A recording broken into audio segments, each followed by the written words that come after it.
할렐루야. 우리 옆 사람과 인사하실까요? 예수 안에서 사랑합니다. 네. 우스갯소리이긴 하지만요. 부자들이 제일 싫어하는 성경이 무엇일까요? 야고보서라고 합니다. 본문만 해도 그래요. 처음 시작을 딱 뭐라고 합니까? 들으라. 딱 느낌이 어때요? 안 들으면 혼나? 이런 뜻이죠. 경고하는 건데요. 들으라 하면서 누구한테 합니까? 부한자들아. 이렇게 말하면서 대놓고 부자들을 겨냥해서 하는 말 같으니까 불편한 거죠. 그래서 이런 우스갯소리가 생긴 것 같아요. 하지만 제가 항상 말씀을 드리지만 성경은 부자를 죄인이라 말하지 않습니다. 부유한 것을 죄라고 말하지 않아요. 돈을 바라보는 부패한 우리의 마음, 이 마음이 죄인 것이고요. 또 부자가 되기 위해서 하나님을 전혀 생각하지 않고 그저 죄를 짓는 우리의 이 악한 마음이 문제다고 이렇게 성경에서 분명히 말하고 있습니다. 그렇다면 야고보는 초대교인들이 어떤 것 때문에 이렇게 부한 자들에게 책망을 하고 경고를 하는 것일까? 보면은 저번 주일에 전한 말씀과 이어져 있습니다. 저번 주에 그 이방 나라에 뿔뿔이 흩어져 있는 초대교인들이 복음을 전하기 위해서 이곳저곳 움직이는 것이 아니라 그냥 자기가 잘 먹고 잘 살기 위해서 돈 더 많이 주는데, 돈 더 많이 벌 수 있는데, 나를 더 기쁘게 하는 곳, 그곳을 위해서 계속 움직이는 것을 두고 책망을 했죠. 겉으로는 믿음 있는 척 하면서 실제 삶에서는 세상 사람들과 똑같이 돈을 쫓으며 사는 삶을 살게 되면은 결국 허탄한 자랑만 할 뿐이다. 이렇게 경고하고 있었습니다. 그런 자랑은 다 악한 것이기 때문에 안개와 같이 헛된 것을 쫓지 말아라. 이렇게 가르치고 있지요. 그리고 이어서 오늘 본문의 말씀이 나온 겁니다. 행함이 없는 그 죽은 믿음을 가진 초대교인들이 부자가 되는 것이 절대 복이 아니라는 거예요. 자, 1절의 말씀입니다. 다 같이 시작. 들으라 부한 자들아 너희에게 임할 고생으로 말미암아 울고 통곡하라. 아멘. 하나님을 전혀 생각하지 않고 하나님 나라를 위해 살지 않으면서 부자가 되고자 하는 자들, 부유한 자들, 그들에게 경고하고 있습니다. 이게 어떤 경고냐? 결국엔 너희에게 고생이 임할 것이다 이거예요. 고생이 임할 거니까 그 고생 당하지 않도록 빨리 울고 통곡하라 이겁니다. 지금 빨리 울고 통곡하라 이 뜻이에요. 그런데 이 고생이 무엇이냐면 당대에 갑자기 어떤 불행이 생겨가지고 내 재산을 싹 잃거나 욥처럼 가족을 잃거나 이런 고생을 뜻하는 것이 아닙니다. 여러분 성경을 바라볼 때 가장 좋은 해석은 뭐냐면, 좋은 시각은 뭐냐면 종말론적인 이 종말의 신앙을 가지고 바라보는 거예요. 자, 종말의 신앙을 가진다라는 게 뭐죠? 언제 우리가 종말을 당할지 모르는 거예요. 언제 예수님께서 오실지 모른다라는 거죠. 오늘 본문의 말씀도 이겁니다. 그저 세상에서 매맞는 것 그렇게 큰일 아니라는 거예요. 진짜 큰일은 뭐냐? 죽어서 그 종말의 때에 천국에 가지 못하고 지옥에 가는 것이죠. 그러니까 부한 자들에게 임할 고생이라는 건 뭐냐? 구원받지 못하고 지옥에 간다라는 뜻입니다. 그리고 얼마나 큰일입니까? 그러니까 그 큰일 당하기 전에 지금 당장 울고 통곡하며 뭐하라? 회개하라 이 뜻입니다. 2절과 3절의 말씀입니다. 시작. 너희 재물은 썩었고 너희 옷은 좀 먹었으며 너희 금과 은은 녹이 슬었으니 이 녹이 너희에게 증거가 되며 불같이 너희 살을 먹으리라.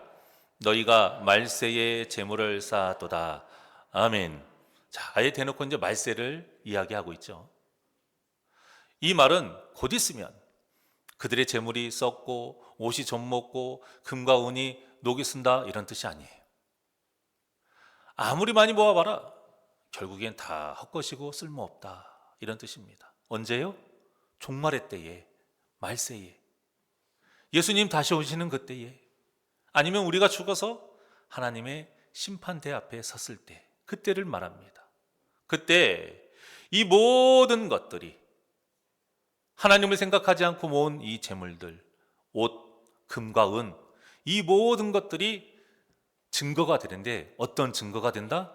지옥에 갈 증거가 된다라는 뜻입니다. 그런데 이 진리를 모르고 말세에도 재물을 쌓는 어리석은 삶을 산다라는 겁니다. 그것도 하나님을 믿는 그리스도인들이 말이에요. 자, 여기에서 2절과 3절에 보면 재물이라는 말이 2번 나와요. 2절에 나오는 재물은 우리가 흔히 알고 있는 재물이고요, 3절에 나오는 재물은 곡식을 말합니다. 당시에는 농업이 주요 산업이었기 때문에 곡식이야말로 대표적인 재물이었죠. 자, 그래서 이 시대는 당연하게 주인과 종, 또 밭 주인과 품꾼, 일꾼들을 말하죠. 이런 관계가 자연스럽게 형성이 되는 사회예요. 그래서 이때 가진 자들이 부를 쌓을 때에 하나님의 뜻에 맞지 않게 쌓았다라는 거예요. 또 그 부를 사용하고 늘릴 때에도 하나님의 뜻에 맞지 않게 했다라는 겁니다. 그런데 이렇게 불의하게 부를 쌓는 사람들 중에 누가 있었다? 초대교인들이 있었다라는 거예요. 이렇게 불의하게 살면서 겉으로는 바리새인과 같이 경건한 척 기도를 하고요, 예배를 드리고 또 드러내놓고 많은 헌금을 보란듯이 내면서 나는 거룩하다, 나는 천국에 간다, 이렇게 믿고 있으니 통탄할 일이다라는 거예요. 이들이 얼마나 하나님의 마음을 아프게 했는지 4절을 통해 보겠습니다. 시작. 보라,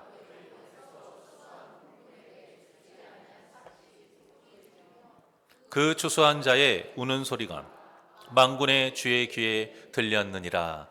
아멘. 오늘날로 말하면 이 부유한 자들, 이렇게 품꾼에게 고통을 주는 자들 뭐라고 합니까? 악덕사장이죠. 악덕사장. 갑질 중에 이런 갑질이 없는 거예요. 어떻게 일을 시키고 품삯을 안 줄 수가 있습니까? 여기에서 품꾼이라고 한다면 오늘날 말하는 어떤 전문직, 이런 사람들을 말하는 게 아니고요, 하루 먹고 하루 사는 굉장히 가난한 사람들을 말해요. 그때 그들이 받은 돈이 한 데나리온입니다. 한 데나리온은 4인 가족이 하루 먹고 살 그러한 돈이에요. 자, 그러니까 이 악덕 사장이 품삯을 주지 않으면 몇 명이 굶는다? 4명이 굶는 거예요. 그런데 이런 일이 너무 많았고요, 이런 악독한 일에 예수님을 믿는다는 사람들이 동참하고 있으니 하나님께서 이 악함을 절대 내버려 두지 않으신다, 그러한 경고의 의무로 처음부터 들으라, 이렇게 말을 한 겁니다. 자, 이 4절의 말씀이 가슴 아픈 것이 하나님의 귀에 품삯의 소리와 추수한 자의 우는 소리가 들렸다라는 거예요. 이 말씀만 봐도 부유함이 참 우리에게 더 많은 죄를 짓게 하는구나, 더 큰 죄를 짓게 할 여지가 많은 것은 분명하다라는 것을 알 수가 있어요. 더 많이 가졌기 때문에 여러분 더 많은 죄를 지을 수 있는 거예요. 무엇보다 욕심이라는 게 끝이 없잖아요. 어느 정도 가졌으면 욕심이라도 없으면 덜 죄를 지을 텐데 이놈의 욕심이 끝이 없습니다. 그러다 보니까 많이 가졌음에도 자기보다 덜 가진 자의 것을 뺏는 이런 일들이 성경에 너무나도 많이 기록되어 있어요. 다윗이 밧세바를 범한 일만 해도 그래요. 그 권세로, 그 능력으로 솔로몬은 1000명의 여인이 있었는데, 그런데 이 다윗이 다른 사람의 아내를 범한 거예요. 자, 그런데요, 그 과정이 누구나 그래요. 음욕을 품을 수 있어요. 그 음욕을 품고 누구나 그 여인을 취하고 싶은 마음도 들 수 있어요. 하지만 그렇다고 해서 아무나 그 행동을 할 수는 없습니다. 자, 그런데도 다윗이 이렇게 행동으로 옮길 수 있었던 것은 왕이니까, 권세가 있으니까, 힘이 있으니까요. 그러니까 남들은 하지 못하는 일을 할 수 있는 겁니다. 돈도 마찬가지예요. 많이 있으니까 내가 더 할 수 있는 악한 일이 많아져요. 더 쉽게 할 수 있다는 거예요. 남들은 생각만 하고 그냥 마음속으로만 상상으로만 하고 말 일이 돈이 많이 있기 때문에 그 악한 일을 충분히 할 수 있다는 거죠. 그리고 그 돈을 악하게 사용하는 주인이 무엇이냐? 욕심이라는 겁니다. 아합 왕이 나봇의 그 포도원을 욕심냈어요. 그런데 그 포도원을 갖기 위해서 얼마나 악독한 짓을 저질렀는지 아십니까? 없는 누명을 씌웠어요. 없는 누명을 씌워서 나봇을 성 밖으로 끌고 가서 돌로 쳐 죽입니다. 그리고 나서 포도원을 차지해요. 야고보서 1장 15절의 말씀입니다. 시작. 욕심이 잉태한 즉 죄를 낳고 죄가 장성한 즉 사망을 낳느니라. 아멘. 어떻습니까? 오늘 본문이 방금 봉독하신 이 말씀의 현실적인 예를 그대로 보여주고 있는 거예요. 모든 것이 욕심으로 인해서. 그런데 그 욕심이 부하니까 그 욕심을 그냥 현실로 그냥 죄를 지어버리는 거예요. 그 죄가 계속 짙어오니 결국에는 사망을 낳느니라. 지옥에 간다 이거죠. 여러분, 성도는 어떤 경우라도 이런 갑질이나 이런 불의한 일, 부당한 일을 저질러서는 안 됩니다. 혹시 이런 생각 가질 수 있어요. 저는 부자가 아닌데요? 저는 부자가 아니니까 해당 사항이 없는 거 아니에요? 라고 생각할 수 있는데, 여러분, 이 본문에선 말하는 부한자들에 대한 개념을 좀 정확하게 우리가 바로 세워야 돼요. 이건 어떤 절대적인 개념이 아니고요, 상대적인 개념으로 우리가 이해를 해야 됩니다. 자, 그러니까 내가 남보다 조금이라도 더 가졌으면 그 사람보다는 나는 부한자가 되는 거죠. 내가 남보다 조금이라도 더 나은 것이 있다면 그 사람보다는 내가 부한자가 돼요. 또 위치를 잘 생각하셔야 돼요. 위치.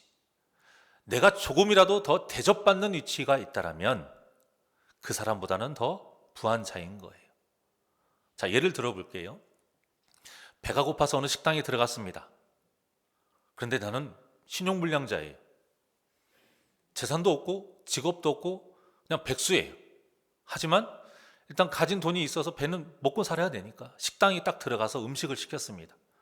자, 그렇다면 어때요? 이미 그 안에서는 손님이라는 위치에 있다 보니까 식당에서 일하는 직원보다는 어떤 사람이 되겠어요? 부한자가 되는 거예요. 이때 그곳에서 일하는 직원을 함부로 대하거나 갑질을 하면 안 된다는 겁니다. 그러면 본문에서 야고보가 경고한 것과 똑같은 죄를 짓는 거예요. 어떤 여러분 큰 죄가 아닌 거예요, 여러분. 무슨 부자라고 하니까 사장이고 회장 정도 돼야 되는 사람인가? 뭐 집은 한 채가 있어야 되고 건물이 있어야 되는 거? 그런 것이 아닙니다.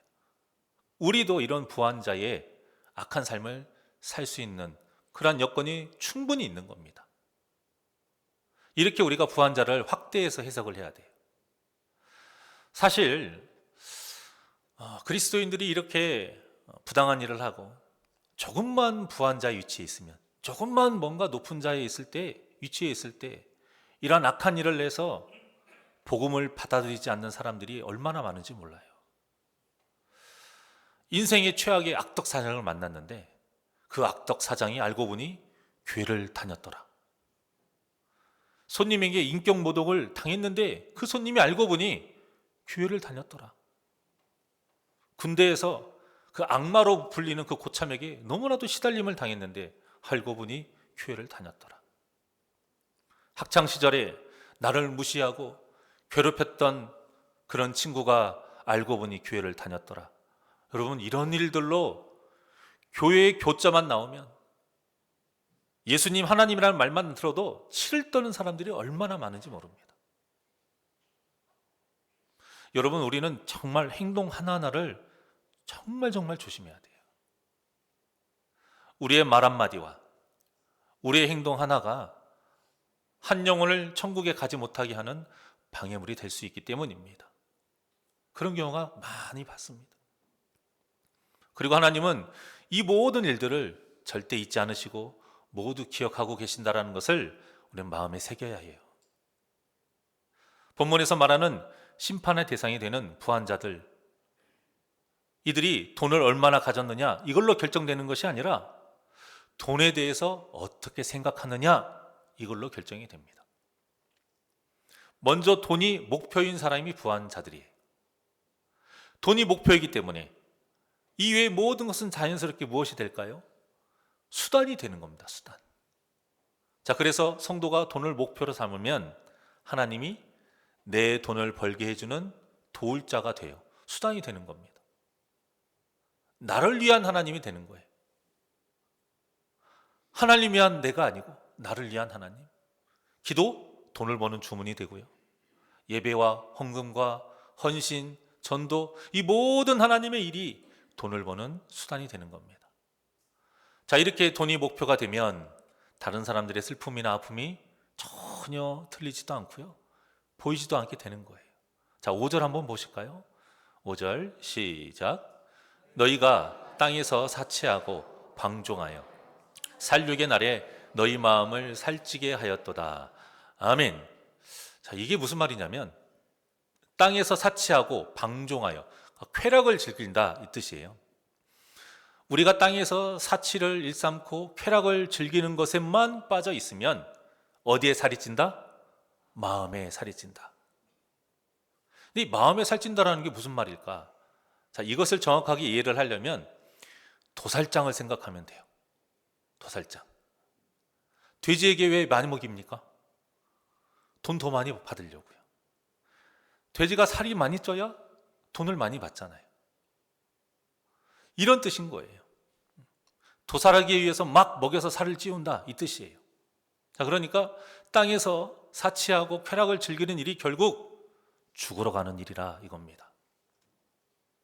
로마 시대에는 귀족들이 매일 파티를 열었다고 해요. 매일 잔치를, 그것도 밤새도록. 자, 그런데 그 귀족들의 옆에는 항상 통이 하나씩 다 있었다고 합니다. 그 통이 무슨 용도냐면 토하는 거예요. 음식을 먹고 토하는 통이에요. 비싼 음식을 그렇게 많이 차려놨는데 밤새도록 놀려면 어떻게 해야 돼요? 많이 먹어야 되는데 사람의 위는 한계가 있단 말입니다. 그래서 배가 부르면 다 토를 하는 거예요. 그리고 나면 조금 있으면 식욕이 다시 돋아요. 그러면 또 먹어요. 그리고 밤새 그렇게 먹고 마시고 토하고 먹고 마시고 토하고, 그리고 음란한 짓을 행했습니다. 자, 그리고 밤을 샜어요. 그날은 좀 쉬어야죠. 아니요. 이제 다른 집에서 또 잔치가 일어납니다. 이 귀족들은 매일매일 돌아가면서 잔치를 열어요. 자, 이런 일을 똑같이 벌이고 있는데 더 끔찍한 일은 무엇이냐? 그들이 그렇게 밤새도록 토를 하면서 연애를 즐기는 동안 그 주위에서는 기본적인 음식조차 먹지 못하고 죽어가는 수많은 사람들이 있었다라는 겁니다. 얼마나 더럽고 추악합니까? 그런데도 하나님이 이들을 바로 심판을 하지 않으세요. 그 이유가 무엇이냐? 방금 이 5절의 말씀하고 똑같은 겁니다. 어차피 그들은 도살장에 끌려간 돼지라 이겁니다. 마음껏 먹어라 이거예요. 마음껏 살찌워라 이거예요. 너희들의 그 영혼, 그 마음, 그 죄로 더럽게 살찌워라 이겁니다. 내버려 둔다라는 거죠. 그냥 내버려 둔다. 자, 이것을 신학적인 용어로 뭐라고 했죠? 유기라고 합니다. 유기야말로 하나님이 우리에게 주시는 가장 무서운 벌이에요. 우리들 하고 싶은 대로 마음대로 하라는 거예요. 자, 우리가 마음대로 하니까 문제가 무엇이냐? 말씀으로 깨달을 기회가 주어지지 않는 겁니다. 말씀으로 깨닫지를 못하니 무엇을 못하죠? 회개를 못하는 겁니다. 그러니 회개를 못하니 지옥에 가는 거죠. 죄를 지어서 지옥에 가는 게 아니라 회개하지 않기 때문에 지옥에 가는 겁니다. 회개할 기회를 막아버리는 거예요. 하나님이 내버려 두시는 것이 그래서 무서운 겁니다. 이 5절의 말씀이 그거예요. 내버려 둘 거다. 이 말은 우리가 꼭 부자가 아니어도 하나님의 뜻대로 돈을 벌지 않고 하나님의 뜻대로 쓰지도 않으면서 내가 하고 싶은 대로만 살면 바로 이렇게 마음이 살찌는 불행한 자가 된다라는 거예요. 예수님을 찾아왔던 부자 청년이 꼭 이와 같은 사람이었습니다.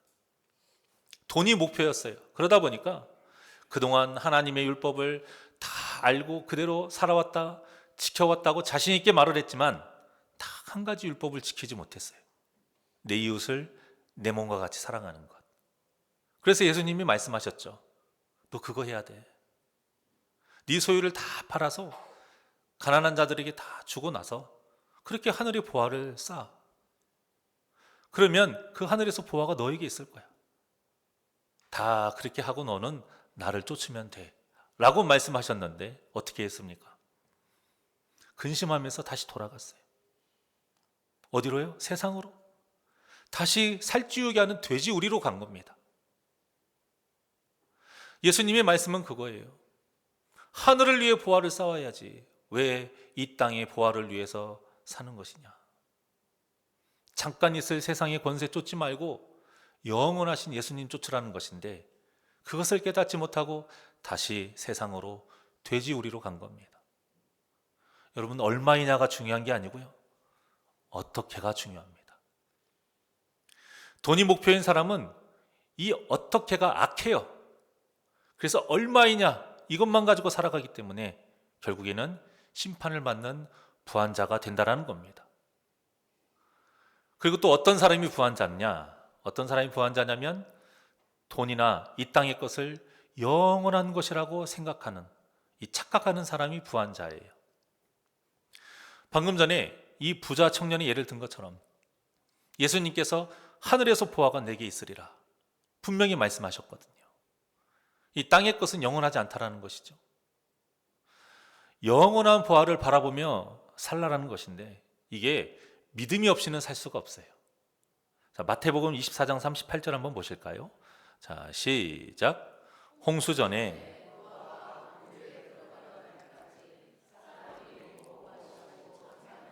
시집가고 있으면서 아멘. 자, 믿음이 없는 사람들이 이렇게 살다가 홍수 심판에 다 죽었습니다. 여기에서도 오해하시면 안 되는 것이 먹고 마시고 장가들고 시집가는 것 자체는 죄가 아닙니다. 하나님을 섬기는 것에는 전혀 관심이 없고 그냥 그저 오직 먹고 마시고 장가들고 시집가는 이 세상 일, 이 쾌락에만 관심 있는 것이 죄인 것이죠. 이런 삶이 전부인 줄 아는 거예요. 이런 기쁨이 영원한 줄 안 거죠. 이게 부유한 자예요. 하지만 노아의 식구들, 그 식구를 제외하고는 어느 누구도 구원받지 못했습니다. 여러분, 우리 마음을 제대로 점검해 봐야 합니다. 지금 우리 마음이 이 헛된 욕심으로 살찌고 있는 것은 아닌가? 그래서 말로는 아니라고 하지만 실제로는 이 땅의 것이 영원한 줄 알고 살고 있는 것은 아닌가? 빨리 우리가 점검하고 우리의 마음을 말씀으로 건강하게 만들어야 합니다. 말씀만이 우리의 마음을 건강하게 만듭니다. 거룩한 전으로 우리 마음을 빨리 만들어서 욕심이 아닌 성령의 역사가 충만하게 해야 합니다. 성경 일부 중에서도 이 땅의 것을 영원한 것으로 알고 부한자로 살았어요. 그러다가 깨달았어요. 깨닫고 영생의 길을 걸어간 사람들이 있는데 그 중에 대표적인 사람이 바로 에녹입니다. 자, 창세기 5장 21절과 22절입니다. 시작. 에녹은 65세에 무드셀라를 낳았고 무드셀라를 낳은 후 300년을 하나님과 동행하며 자녀들을 낳았으며 아멘. 자, 에녹이 총 몇 년을 살았습니까? 365년을 살았어요. 자, 그런데 21절에 보니까 65세 때 성경에서 가장 오래 산 인물이 무드셀라입니다. 이 무드셀라를 65세 때에 딱 낳으면서 삶의 반전이 일어난 거예요. 자, 22절 보세요. 22절과 같이 어떤 반전이냐? 무드셀라를 낳은 후 300년을 하나님과 동행하면서 살았다는 거죠. 자, 이 얘기는 무슨 뜻입니까? 그 전까지는 하나님과 동행하는 삶을 살지 않았다는 거죠. 세상과 짝하며 살았다는 거예요. 그러다가 무드셀라를 딱 낳았는데, 자, 이 무드셀라의 뜻이 무엇이냐면 이 자녀가 죽으면 곧 심판이 임한다, 이 뜻이. 이 자녀가 죽으면 곧 심판이 임한다. 하나님께 이 무드셀라라는 이름을 딱 바꾸는 에녹이 어떻게 했어요? 섬뜩했던 거죠. 정신이 번쩍 든 겁니다. 아, 이 아들을 괜히 주신 게 아니구나. 경고의 메시지로 들은 거예요. 그러니까 하루하루가 에녹에게는 어떤 삶이었겠습니까? 곧 심판이 임한다. 내 자녀가 죽으면 곧 심판이 임한다. 이 아들이 죽는 때가 내가 심판받는 때야. 언제인지를 모르는 거죠. 그러니까 매일매일이 마지막 날인 거예요. 그래서 에녹은 매일을 마지막 날과 같이 믿음으로 산 거예요. 하나님과 동행하면서. 그렇게 300년을 산 겁니다. 결국에는 하나님이 300년 뒤에 천국으로 그대로 데려가신 거죠. 자, 그런데 무드셀라가 몇 년을 살았죠? 총 969년을 살았습니다. 에녹이 승천하고 669년을 더 산 거예요. 자, 아까 무드셀라의 뜻이 뭐라고 했습니까? 여기 위에 써 있죠. 이 자녀가 죽으면 곧 심판이 임한다. 자, 에녹이 죽고도 669년 동안이나 하나님이 이렇게 무드셀라를 살려놓으신 거예요. 왜? 무드셀라가 죽으면 심판이 임하니까. 어떻게든 한 영혼이라도 좀 깨달아라, 돌이켜서 회개하라, 이런 마음으로 기다리시고 또 기다리신 거예요. 무드셀라가 969년이 괜히 969년이 아니에요. 우리를 향한 하나님의 이 사랑과 우리를 향한 그 은혜의 마음이 이렇게 절실하다는 거예요. 그것을 어떻게 알 수 있느냐? 무드셀라가 죽던 해가 언제냐면요, 노아가 600세일 때예요. 바로 하늘의 창이 탁 터지면서 홍수 심판이 일어난 때입니다. 딱 이 무드셀라 이름과 똑같은 일이 벌어진 거죠. 어떻습니까? 여러분, 우리도 지금 또 다른 무드셀라의 기간에 살고 있는 거예요. 하나님께서 우리에게 말씀을 주실 때 들으라 부한자들아, 이 말씀이 우리가 어떻게 받아들여야 하냐면, 너희는 지금 무드셀라의 그 삶을 살고 있는 것이다. 하나님의 때에 반드시 심판이 있다. 오늘이 마지막인 것처럼 종말의 신앙을 가지고 하나님과 동행하면서 에녹과 같이 살아라, 이겁니다. 우리가 그때를 대비해서 어떤 삶을 살아야겠습니까? 에녹과 같은 삶, 아니면 노아가 방주에 들어간 날까지 그저 먹고 마시고 장가들고 시집가는 삶, 우리가 어떤 삶을 살아야겠습니까? 당연히 모두 에녹과 같이 하나님과 동행하는 삶을 사시기를 간절히 소망합니다. 그러려면 우리가 빨리 깨달아야 돼요. 이 세상의 것은 영원하지 않습니다. 그 영원한 것을 목표로 삼으면 안 된다라는, 영원하지 않은 것을 목표로 삼으면 안 된다라는 겁니다. 진짜 영원한 것, 진짜 영원한 것을 위해 우리의 보물을 쌓아야 돼야 됩니다. 같은 뜻으로 예수님이 이런 말씀을 하셨어요. 마태복음 6장 20절의 말씀입니다. 자, 시작. 오직 너희를 위하여 보물을 하늘에 쌓아두라. 아멘. 이 말씀을 굉장히 오해하시는 분들도 있는데요, 교회에 헌금 많이 하라는 뜻 아닙니다. 너희들이 교회에 헌금 많이 하면 복 받는다, 이 뜻이 아니에요. 하나님께서 우리에게 주신 것들이 있죠. 시간을 주셨고, 또 능력을 주셨고, 은사를 주셨고, 물질을 주셨고, 지식을 주셨고, 체력을 주셨고, 여러 가지 것들을 주셨어요. 자녀를 주셨고, 물론 돈도 주셨고요. 자, 이 모든 것들을 하나님 나라를 위해 사용하라는 겁니다. 정말 가치 있게 그 영원한 것을 위해 우리의 모든 것을 사용하라는 뜻이 바로 이겁니다. 오직 너희를 위하여 보물을 하늘에 쌓아두라. 그 보물도 우리의 것이 아니요 하나님이 주신 하나님의 은혜입니다. 우리가 이 뜻을 바로 새기고 믿음으로 살아야 그 심판의 때에 우리의 눈앞에 지옥문이 아니라 천국문이 열리게 믿으시기를 바랍니다. 이 믿음을 가지고 우리 저번 주에 서로에게 했던 그 축복의 말씀을 한번 해볼까요? 말씀의 부자 되세요. 기도의 부자 되세요. 네. 그러고 보니까 2월달 첫 주네요. 뒤에 기도가 꼽혀져 있습니다. 가시면서 한 장씩 다 뽑아 가시면 되겠습니다. 새날교회 성도님들 모두 말씀의 부자, 기도의 부자가 되셔서 마음이 살찌지 않고 여러분 거룩하고 건강한 마음으로 하나님께 에녹과 같이 인정받으시기를 주님의 이름으로 축원합니다. 그래서 하나님과 동행하며 종말의 때까지 오직 믿음으로 이기는 자의 삶을 사시는 저와 여러분이 되시기를 주님의 이름으로 간절히 축원합니다. 원하고 바라고 기도합니다. 하나님께 찬양 드리겠습니다.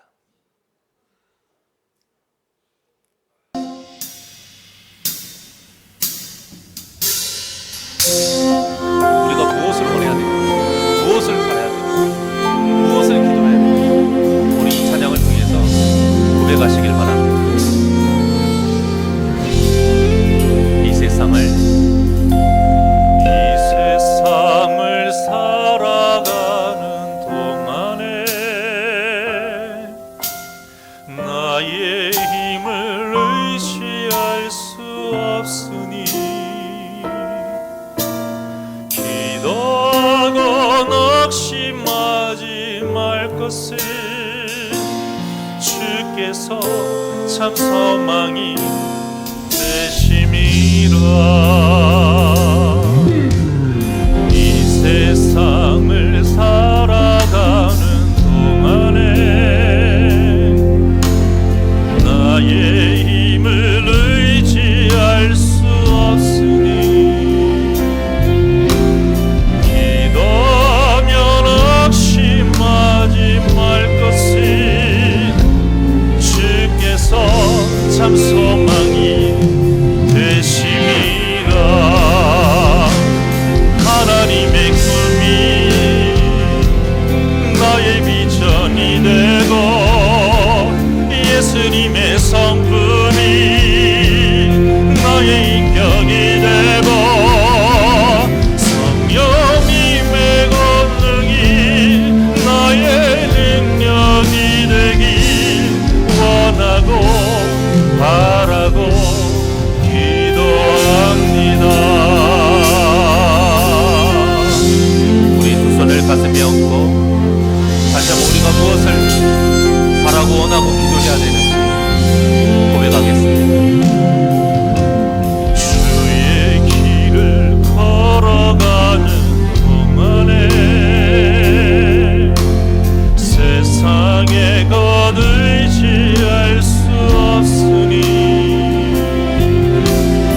감사하고 낙심하지 말 것을 주께서 참 기쁨이 되심이라. 하나님의 꿈이 나의 비전이 되고 예수님의 성품이 나의 인격이 되고 성령님의 권능이 나의 능력이 되길 원하고 바라고 기도. 우리 두 손 높이 들고 고백합니다. 하나님의 꿈이 나의 비전이 되고 예수님의 성품이 나의 인격이 되고 성령님의 권능이 나의 능력이 되길 원하고 바라고 기도합니다. 하나님의 꿈이 나의 비전이 되고 예수님의 성품이 나의 인격이 되고 성령님의 권능이 나의 능력이 되길 원하고 바라고 기도합니다. 하나님의 꿈이 우리의 비전이 나의 비전이 돼 예수님의 성품이 나의 인격이 되고 성령님의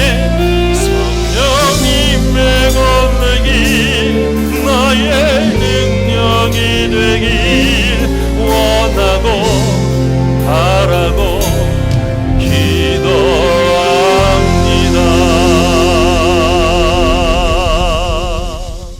기도하시겠습니다.